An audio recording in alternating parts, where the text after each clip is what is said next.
Kalau ditanya, mengapa kita merayakan Ekaristi? Kita boleh langsung ambil perikop teks kitab suci yang dibaca dalam Injil hari ini. Tuhan sendiri menyebutkan bahwa untuk selamat kita harus makan tubuh dan darahnya. Kita boleh hidup, kita memperoleh hidup kalau kita menyambut tubuh dan darah Tuhan sendiri.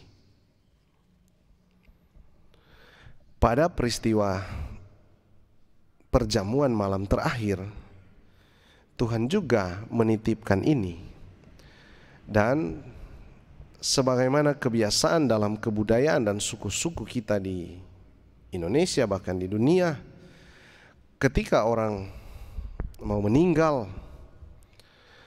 dan mengucapkan sesuatu, maka kata-katanya itu menjadi satu kata yang amat berharga, sakral, atau kita sebut kata-kata wasiat.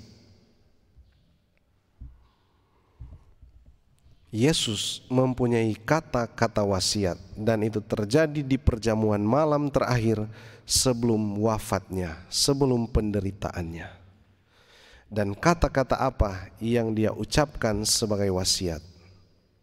Dia katakan di sana, inilah tubuhku. Dia mengangkat roti. Inilah darahku. Dia mengangkat piala yang diserahkan, yang diberikan bagimu. Dan dia tambah keterangan, lakukanlah ini untuk mengenangkan aku.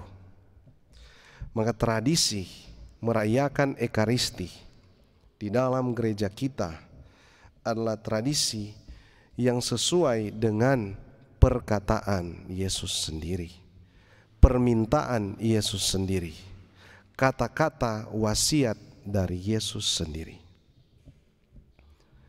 Ia sendiri mengatakan dalam Injil hari ini, akulah roti. Barang siapa makan roti ini, ia akan hidup, bahkan hidup selama-lamanya. Itu yang pertama. Yang kedua, saudara-saudari yang terkasih, kita ini manusia adalah apa yang kita terima, atau kita sebut juga apa yang kita makan dan minum. Kalau Rene makan sambal dan makannya terlalu banyak, maka dia bisa jadi panas, dia bisa jadi merah mukanya, dan bisa juga sakit perut. Maka orang mulai lihat Rene sebagai seorang yang panas, merah, dan perutnya sakit. Kita adalah apa yang kita makan.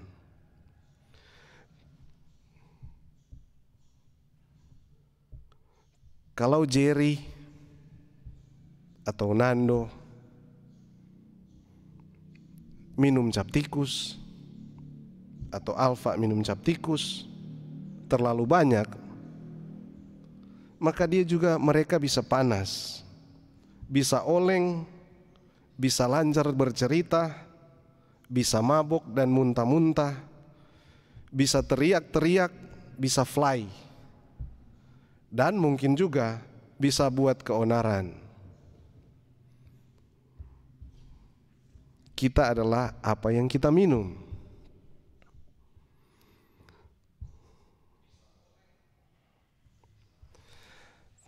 Tapi makan dan minum bukan cuma soal makan makanan seperti nasi, roti, gandum, sambal, buah, sayur, dan seterusnya. Bukan cuma soal minum air, minum jus, minum alkohol, minum bir, minum sirup, minum saguer. Tapi makan dan minum adalah juga soal apa yang kita lihat setiap hari, apa yang kita dengar setiap hari, apa yang kita alami setiap hari.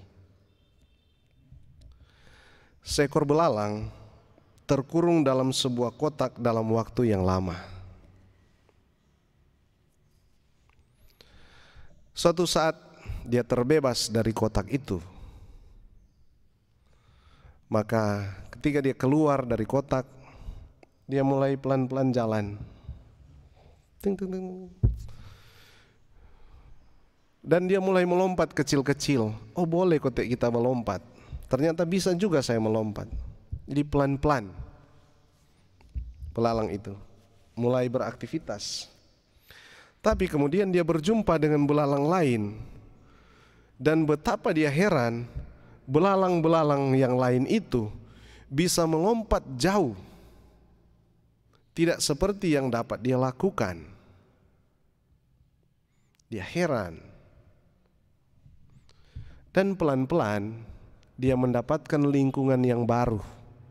Dia mendapatkan lingkungan di mana belalang-belalang di sekitarnya dapat melompat jauh. Maka tidak menunggu waktu lama, belalang yang tadinya terkurung dalam kotak ini kini mulai bisa melompat jauh, bahkan nampaknya mulai bisa terbang seperti belalang yang lain. Selama di dalam kotak, ia melihat dan mengalami pengalaman sebagai seekor belalang yang tidak dapat melompat jauh, yang tidak dapat terbang bebas. Tapi begitu dia keluar dari kotak itu, sekarang dia mengkonsumsi, dia melihat, dia mengalami pengalaman bersama dengan belalang-belalang yang dapat melompat jauh dan bisa terbang. Maka sekarang dia menjadi seekor belalang yang bisa melompat jauh, bahkan bisa terbang. Demikian halnya dengan manusia. Banyak hal dalam diri manusia, dalam hidup dan dunia yang seolah-olah tidak bisa kita lakukan hanya karena kita tidak melihat, tidak mendengar, dan tidak mengalami pengalaman yang mengkondisikan kita untuk melaksanakan hal-hal yang lain, hal-hal yang luar biasa dan berbeda. Bila kita hidup dalam lingkungan yang buruk, penuh hinaan dan makian, kekerasan, maka kita menjadi orang yang tak percaya diri, menjadi pemalu, tertutup dan murung. Tapi bila kita hidup di lingkungan positif, penuh cinta, saling mendukung, saling support, saling memperhatikan dan memotivasi, maka kita akan menjadi pribadi yang periang, percaya diri, gembira, kuat, cekatan, dan dapat melakukan hal-hal yang luar biasa.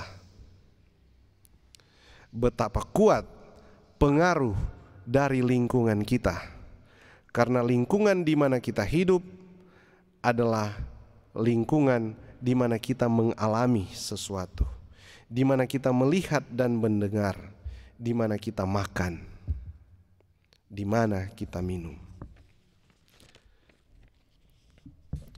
Suatu hari saya memimpin retret untuk sekelompok mahasiswa. Waktu itu saya masih frater. Pada suatu bagian, ada bagian atau sesi orang merenung dalam keheningan. Tapi untuk bagian ini mereka harus duduk bersila. Ketika diajak di bagian awal, mereka mulai melakukannya dan dengan antusias mulai duduk bersila. 1 menit masih oke, 2 menit nampaknya juga masih oke. Tapi 3 menit, 4 menit dan 5 menit seterusnya, saya lihat mereka mulai gelisah karena kakinya harus dilipat, dan mereka tidak terbiasa dan terlatih dengan hal ini.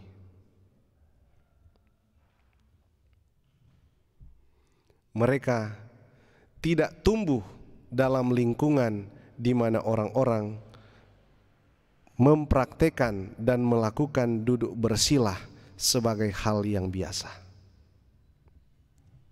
Tapi perhatikan para suster dan bruder di biara-biara. Di sini ada biara Karmel Tampusu. Pergilah ke sana dan perhatikan, lihat dan alami sendiri betapa suster-suster, frater dan pastor di situ dapat duduk bersila berjam-jam. Karena mereka terlatih, mereka terbiasa dalam lingkungan itu. Perhatikan para rahib dan zaulin.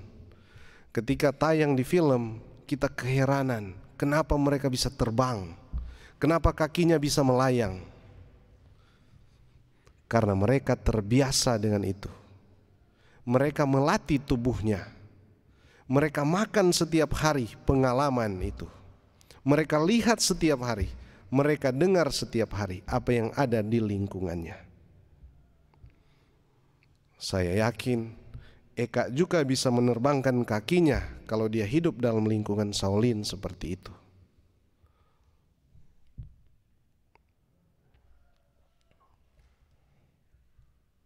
Kita adalah apa yang kita makan dan kita minum.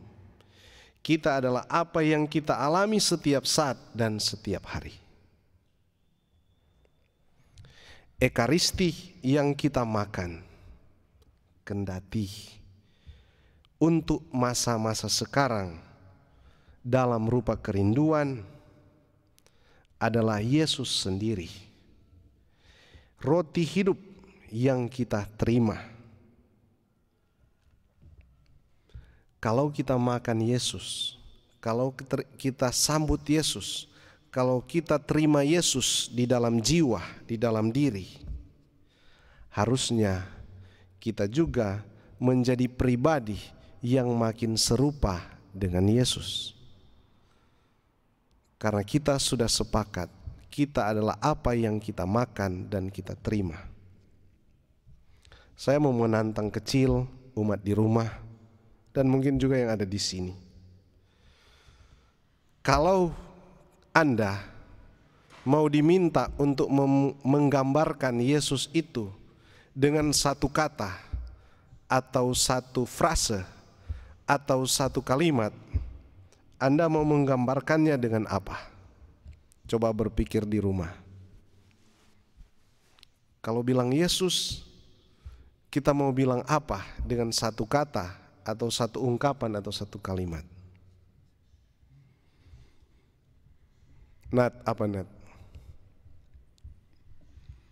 Cat, apa Cat? Kalau kita mau ungkapkan Yesus dengan satu ungkapan, mau ungkapkan dengan apa? Mari jawab di dalam diri kita, di hati kita masing-masing. Tapi saya ingin memberikan jawaban saya. Kalau saya diminta menggambarkan Yesus dengan satu ungkapan, saya akan menggambarkannya dengan ungkapan ini: memberi dan memberi. Itulah Yesus. Memberi dan memberi.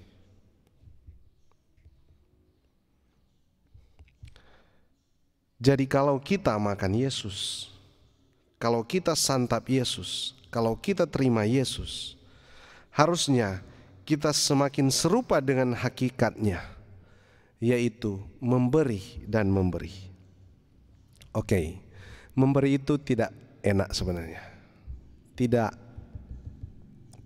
populer, bukan tidak populer, tidak atau bertentangan dengan kemanusiaan kita.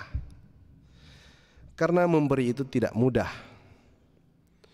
Dalam arti tertentu, memberi itu membuat kita rugi. Ada sama saya sekian, 5 misalnya, 5 kelereng. Saya berikan 3, maka saya kehilangan 3.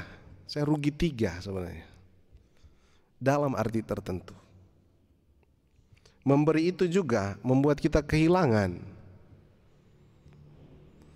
Ada 2 buku yang ada pada saya. Ketika saya memberi 1 kepada orang lain, maka saya kehilangan 1.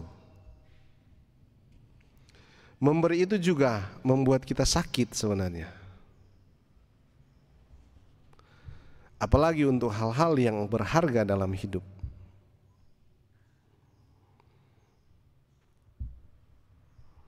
Seorang ibu atau keluarga yang memberikan anaknya masuk seminari, percaya, biar dia bilang dia rela dan mendukung, tetap dia merasa sakit juga di hatinya. Memberikan orang yang ia cintai bagi gereja, bagi keuskupan, dalam arti tertentu. Tapi di dalam kacamata iman, kita tahu dan kita percaya bahwa memberi itu memberikan kebahagiaan jiwa. Dan kebahagiaan jiwa ini adalah kebahagiaan yang amat mahal harganya.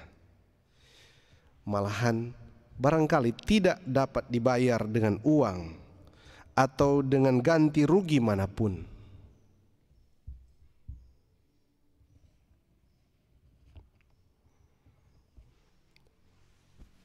Banyak sekali pekerja sosial dan orang-orang memilih masuk biarah, menjadi imam, menjadi suster, karena punya panggilan jiwa atau kerinduan jiwa untuk memperoleh kebahagiaan yang sedemikian. Maka dari itu mereka berani dan rela meninggalkan kenyamanan dan kemapanan di rumah. Karena ada yang lebih berharga daripada itu, yakni kebahagiaan jiwa. Saudara-saudari, Ekaristi terjadi di dalam persekutuan. Ekaristi terjadi dalam keluarga kita, dalam kebersamaan kita. Kurang lebih itulah pesan dari bacaan kedua yang kita dengar tadi lewat surat Rasul Paulus kepada jemaat di Korintus.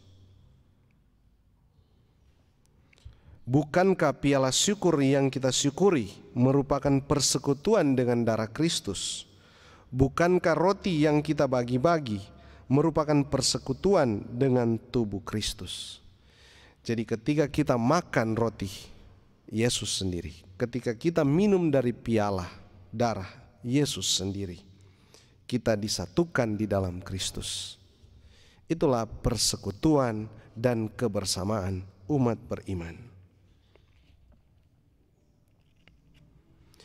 Ekaristi adalah lingkungan di mana kita hidup. Ketika kita masuk dalam lingkungan Ekaristi, sebagaimana ibu dan bapak, saudara-saudari dan anak-anak sekarang berkumpul di rumah, kita sedang makan sabda Allah. Kita sedang menerima lingkungan ini, lingkungan Ekaristi.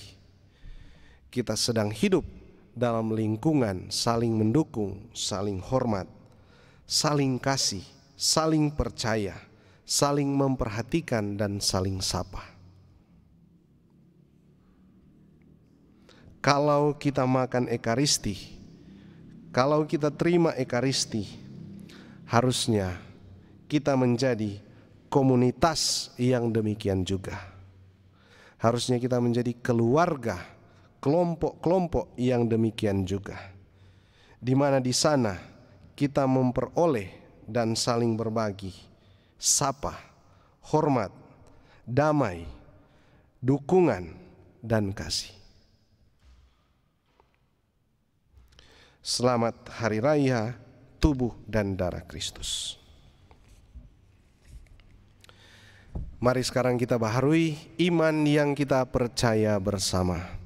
Aku percaya akan Allah.